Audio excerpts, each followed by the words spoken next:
১৯৪৯ সালে মাওলানা ভাসানী শামসুল হকের নেতৃত্বে প্রতিষ্ঠিত হয় আওয়ামী মুসলিম লীগ। পরে যার নাম হয় শুধুই আওয়ামী লীগ। পূর্ব বাংলার মানুষের ভাষা ও সংস্কৃতির অধিকারের পক্ষে দাঁড়ায় এই দল।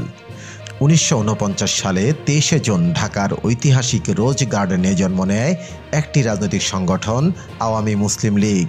পাকিস্তানের নিপীড়নমূলক শাসনের বিরুদ্ধে পূর্ব বাংলার মানুষের অধিকার আদায়ের লক্ষ্যে যাত্রা শুরু করে দলটি। তখন বাংলার মানুষ চেয়েছিল নেতৃত্ব, নিজের ভাষা, নিজের সংস্কৃতির জন্য লড়াইয়ের পথ। ১৯৫২ সালের ২১ ফেব্রুয়ারি রাষ্ট্রভাষা বাংলার দাবিতে রক্ত জড়ায় সালাম বরকত, রফিক জব্বার। ভাষার লড়াইয়ে রক্ত দিয়েই গড়ে ওঠে বাঙালির জাতিসত্তা। আওয়ামী লীগ ছিল সেই আন্দোলনের সম্মুখভাগে। এখানেই মুসলিম লীগ থেকে রূপান্তর ঘটে আওয়ামী লীগে। ধর্ম নয়, রাজনীতি হবে জনগণের অধিকারের ভিত্তি, এই স্লোগান নিয়ে ১৯৫৪ সালে যুক্তফ্রন্টে অংশ নিয়ে আওয়ামী লীগ পূর্ব বাংলার জনগণের সমর্থন লাভ করে।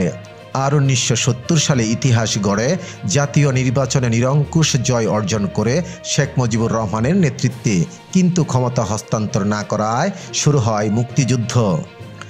এরপরেই ২৫শে মার্চের কালো রাত এবং আওয়ামী লীগের নেতৃত্বেই ৯ মাস যুদ্ধ শেষে জন্ম নেয় স্বাধীন বাংলাদেশ। ১৯৭৫ সালের ১৫ই আগস্ট শেখ মুজিবুর রহমান ও তার পরিবারের বেশিরভাগ সদস্যকে হত্যা করা হয়। পুনরুদ্ধার হয় গণতন্ত্র। আওয়ামী লীগ পড়ে যায় নেতৃত্বহীনতায়।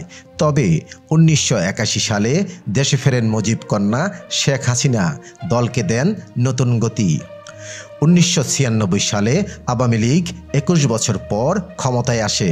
এরপর ২০০৮, ২০১৪, ২০১৮ সালে একের পর এক নির্বাচনে জয় পেয়ে শেখ হাসিনার নেতৃত্বে ফ্যাসিস্ট যাত্রা শুরু করে দলটি। উন্নয়ন অভিযাত্রার নামে লুটপাটে যেমন অবদান রয়েছে, তেমনি রয়েছে মানবাধিকার লঙ্ঘন, গুম, খুন, দুর্নীতি, বাক স্বাধীনতা হরণের অভিযোগ। এক সময়ের গণ আন্দোলনের দল আজ নানা বিতর্কের কেন্দ্রবিন্দু। ২০২৪ সালে ছাত্রলীগ নিষিদ্ধ হয়। ২০২৫ সালে এসে বিভিন্ন অভিযোগ ও রিটের ভিত্তিতে আওয়ামী লীগের রাজনৈতিক কর্মকাণ্ড স্থগিত করা হয়েছে। ৭৫-এর পরে আবারও দলটির সামনে দাঁড়িয়েছে এক রাজনৈতিক সংকট। আওয়ামী লীগের ইতিহাস একসময় গৌরবময় সংগ্রামের হলেও অন্যদিকে প্রশ্নবিদ্ধ ফ্যাসিস্ট শাসনের। এই দল জাতির ইতিহাসে যতটা গুরুত্বপূর্ণ, ততটাই বিতর্কিত। ভবিষ্যতে ইতিহাস কি লিখবে তা সময়ই বলে দেবে। রবিন মাঝার, বাংলা পত্রিকা চ্যানেল।